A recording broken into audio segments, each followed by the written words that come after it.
Hello team players!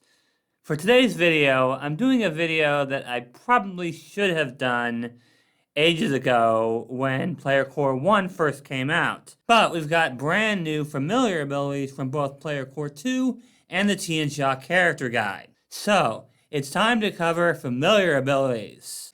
I'm going to start with the abilities that any pet can take, and then move on to the ones that affect the familiar itself.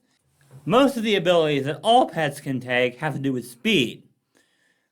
Amphibious gives a land and swim speed equal to their highest speed, as well as the amphibious trait, allowing them to breathe water and air.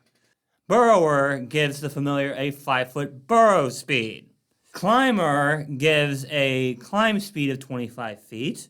Fast movement increases one of the familiar's speeds from 25 feet to 40 feet, and flyer is, fly speed of 25 feet. All of these are really good in the right situation.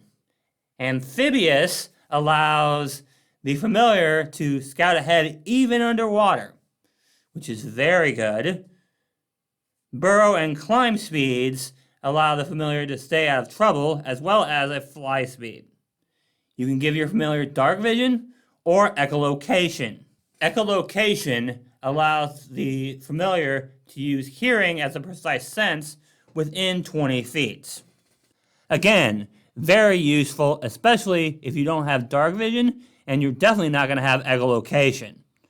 There's also manual dexterity, allowing your familiar to perform manipulate actions, which is a very important ability because a lot of familiar abilities require it. You can also give your familiar the sense ability, allowing them to use smell as an imprecise sense within 30 feet, as well as giving them 2 hit points per level with the tough ability. Remember, you can give all of those abilities to your pet, even if it isn't a familiar. And of course, you can get a pet with the pet general feats. So, these are all incredibly useful and should definitely be considered, even if your class doesn't give you a familiar. Now let's get to what you guys really care about, the familiar abilities that you can actually take only if your pet is a familiar. Starting with Accompanist. This one is really good if you can get a familiar on a bard or another class that uses performance. When you make a performance check, as long as your familiar is near you and able to act, it can give you a +1 bonus on your performance check, +2 if you're master. Keep in mind that this is anytime you make a performance check, which means if you have some bard feat or any other feat that requires you to make a performance check, you can use this ability. This one is also really good for out of combat, especially if you want to earn income with performance. Next we have the Construct ability. This makes your familiar into a construct. It also makes it immune to pretty much everything that constructs are immune to, including sickened, drained, doomed, and death effects. But keep in mind, if you're an alchemist with the alchemical familiar feat, you get this ability automatically, and you don't even need tough for it. If you're an alchemist with the alchemical familiar feat, this also doesn't count as one of your familiar abilities. So you can pick up 2 more in addition to this, especially if you want your familiar to be in melee combat a lot. For example, if you want your familiar to be able to deliver touch spells, you might consider taking this as well, because that will protect your familiar. Granted, it's still going to have low hit points, but at least it's immune to all this stuff. With damage avoidance, you can choose one type of save, and when your familiar rolls a success on that type of save, it takes no damage. But this doesn't prevent anything except damage. I still recommend this ability because if you know you're going up against a spellcaster, you can choose one save, and if they succeed, no damage. Now we can talk about the Dragon ability. This ability gives your familiar the dragon trait instead of the animal trait. Why is this good? Well, it makes it immune to sleep and paralysis, something that if you use your familiar a lot is very, very good. Fantastic ability for witches and alchemists. Next, we've got another ability that changes the type of your familiar. Your familiar has the elemental trait instead of the animal trait. In addition, choose one element: air, fire, water, wood, or metal. Your familiar gains that trait. In addition to being immune to the element that you chose, the familiar is also immune to bleed, paralyzed, poisoned, and sleep, making this even better than the dragon familiar ability. You must have the resistance familiar ability to take this, which I will cover later in this video. Next up is focused rejuvenation. Whenever you refocus, your familiar gains 1 hit point per level. You can essentially, as long as you refocus enough, give your familiar infinite hit points, which is kind of insane. I mean, granted, you can't refocus when your focus pool is full, but this is pretty good when you need to refocus a lot. Next, we have the fungus ability, which allows you to transform your familiar into a fungus.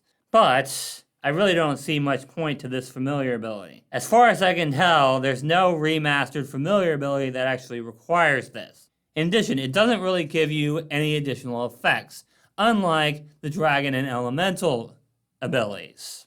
So really don't see much point in this familiar ability. Next we have one of the best familiar abilities ever, independent. Your familiar gains 1 action per round, even if you don't command it. However, this cannot be used with things like valet, if you're capable of riding your familiar and things like that, because those actually do require commands. For example, your familiar wouldn't know what to do with valet, because it doesn't know what item you want in your hand. And it can't speak, so boom, there you go. Next up is kin speech. Your familiar can talk to animals of its type.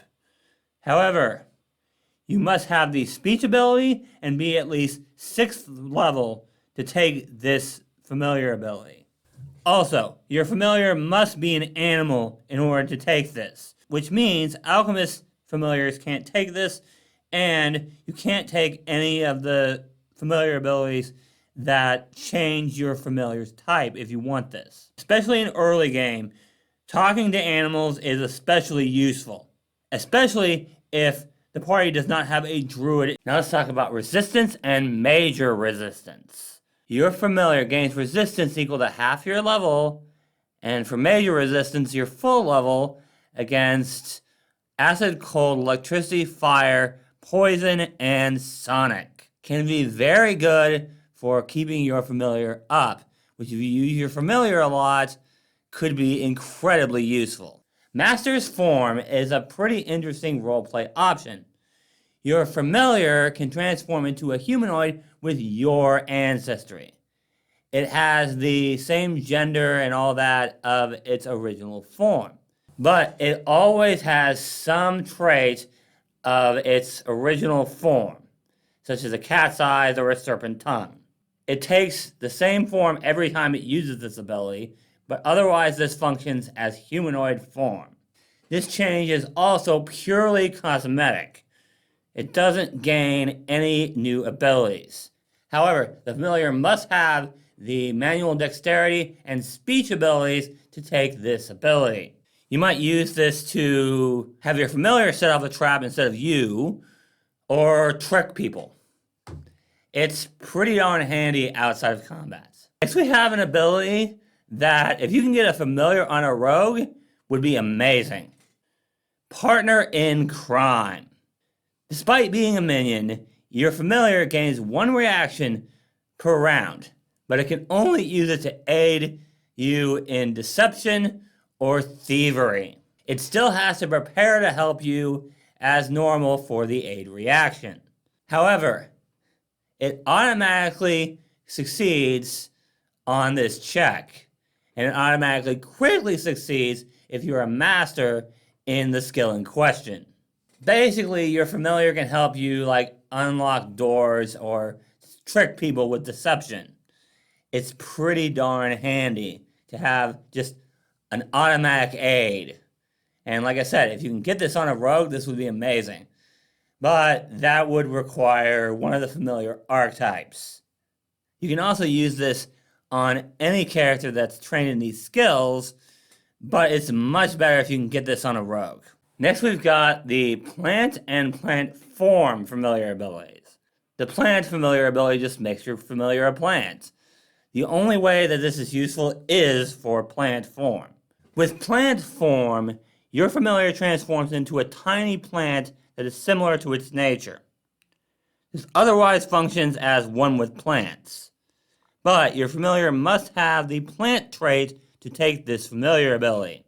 Now, plant order druids automatically get a plant familiar, so they don't need the plant familiar ability. However, one with plants is a good spell. It's definitely a good way for familiars to hide. So that could be useful.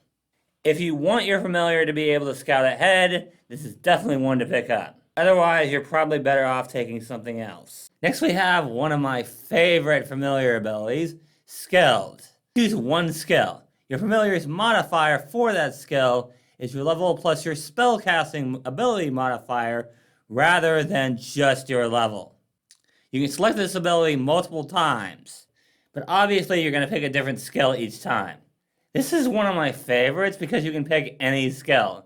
Intimidation is an excellent choice here, especially if you're a charisma-based spellcaster like a sorcerer. Any recall knowledge skill that goes off intelligence can also be really good, especially if you don't have the second opinion familiar ability, and you happen to be an intelligence-based spellcaster like a witch or a wizard. I'll cover second opinion later in this video. Speech is a pretty simple familiar ability. Your familiar understands and speaks one language that you know. This could be common, draconic, whatever language you know, these are the ones that are available to familiars if you pick this ability. This can be incredibly useful with recall knowledge if you have skilled for one of the recall knowledge skills, because your familiar can tell you what it finds out. Now let's talk about a familiar ability that is probably the best in Player Core 1 anyway, and that is spellcasting. Your familiar can cast one spell that is at least 5 ranks lower than your highest level spell slots. It uses your tradition, spell attack, and DC for this spell. If the spell has a drawback that affects the caster, both you and your familiar are affected. You must be able to cast 6th rank spells to take this ability. Next we have Tool Bearer, which is very good for alchemists and anyone else who wants to use some kind of toolkit. Your familiar can carry one toolkit of light bulk or less. You are treated as if you are wearing the item as long as your familiar is carrying it, and of course is adjacent to you.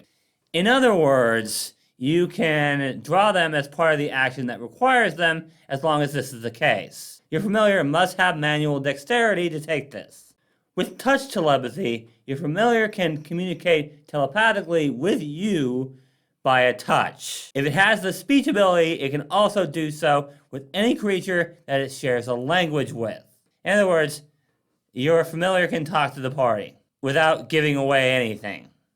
Assuming, of course, it has the speech ability for the correct language. It does have to touch a creature in order to communicate with them, making this a little situational, but otherwise, yeah, just it can talk to the party via telepathy.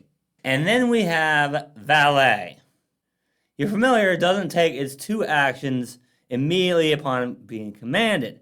Instead, up to twice per turn, it can pick up an item of light bulk or less that you're wearing and place it in your hand. Your familiar can't retrieve stowed items in this way. If it has a different number of actions besides 2, it can pick up and drop 1 item per action it has. In other words, if it gets slowed or something, then it can only do 1. This familiar ability is pretty insane for alchemists, because your alchemical items are almost all going to be light bulk or less. probably light bulk. So that means you can spend 1 action commanding your familiar. It'll drop 2 items into your free hands, and then you can use both of them. Whereas if you didn't have a familiar, you would have to spend 2 actions to grab the 2 items, and then only be able to use 1. If you're an alchemist, definitely consider this familiar ability. It also works on any character, but it's especially good on alchemists. Alright, that's all the abilities that affect the familiar itself from Player Core 1. But we've got 2 more books to talk about. In Player Core 2, we've got Item Delivery. Instead of spending its normal 2 actions, it can interact to grab an item that you're wearing, of light bulk or less, and then pass it off to a different creature. It can also administer the item if it takes 1 action to do so. The creature does have to be willing. So you can't just pick up a bomb and then put it into, and then drop it into the enemy's hands. But something like an elixir of life, that's pretty, or a potion, very good here. This is another one that is very good for early alchemists, especially Trojan alchemists. But this also works for any potions that your character has made or has, that sort of thing. It's very good for crafting characters, especially for consumables. Next, from Player Core 2 is Poison Reservoir. Your familiar has a reservoir that you can put poison in. You must apply the poison, but you can use your familiar to administer it to a weapon for 1 action. However, it takes 2 consecutive interact actions to refill the reservoir. The familiar must be a homunculus to take this ability. This does make the toxicologist alchemist slightly better. It's also good on a rogue. I mean, granted, you can just take the poison weapon feats from rogue, but this does make those 2 characters slightly better. Not a huge amount, but slightly better. And lastly, for Player Core 2, we have Second Opinion. This works similarly to Partner in Crime, but it's for recall knowledge, not for deception and thievery. However, unlike Partner in Crime, you do need the skilled familiar ability to take this. But I think that might be something that needs to be eroded. Because honestly, familiars aren't automatically trained in deception and thievery, so I think you probably do need to have skilled for Partner in Crime. So if you built your character around recall knowledge, this one is definitely one you want to pick up. Especially if you have master in a recall knowledge skill or a lot of them. Because if you're master in the skill you're using, that's an automatic crit success, which is +4 to your recall knowledge, which is nuts. This one is definitely worth it for rogues and anyone else that goes off intelligence or wisdom. Both aid and recall knowledge are 2 abilities that every class has access to and are really, really good. And that nobody uses. So, recall knowledge can tell you enemy weaknesses. They can tell you what their immunities are. All sorts of different things. Recall knowledge is a lot more important than people think it is. And aid is just broken if you can get that critical success. And we're still not done. We've got 2 more from the Tian character guide. First is Play Dead. So, your familiar can hide without needing cover or concealment as long as it's in a place where something like that wouldn't be out of place. The enemy thinks it's an inanimate object. However, once the enemy realizes it's alive, they can't use this ability again on that creature. In other words, if you got like a Hobbit familiar and you're in like a toy store, it can just hide. It's honestly really good for when you're not needing your familiar at the moment. Or even if it's like an animal. If you're in an area where that animal is around, it can literally play dead and just kind of sit there. Yeah. And lastly, for abilities that affect the familiar itself, we have Versatile Form. This one is clearly meant for alchemists. Number one, your familiar has to be a construct. And two, you need to be at least trained in crafting. Once per day, you can basically change one familiar ability or master ability by spending 10 minutes. This is pretty awesome. If you got an alchemist with the witch dedication, very, very good. Or, well, an alchemist with any of the familiar dedications. So yeah, that's witch, that's familiar master, and even the new familiar sage. Which I may do a video on that later, but that'd be an interesting video to cover the familiar sage. But for now, yeah. You do basically have to be an alchemist to take this, but it's a very good familiar ability. Unless, of course, you're just a witch and you want to take the tough construct and versatile form familiar abilities. I don't think that's worth it, though, to be honest. So, guys, I was going to cover master abilities today, too, but I'd like to keep these videos 20 minutes max, and I'm already over. So, if you guys enjoyed this video, go ahead and leave a like and subscribe to the channel for more Pathfinder 2e teamwork content. You can also join my Patreon for Google Sheets of all my teamwork builds, and you can get these videos early as well. And of course, join my Discord while you're at it. That's where I put all this stuff, and you can talk to me about teamwork anytime. I'm on Discord quite a bit. I check my Discord pretty much every day. But if you guys are more interested in another video I've got, you can check it out right here. Thank you guys so much for watching, and remember, teamwork is vital. It helps us solve problems.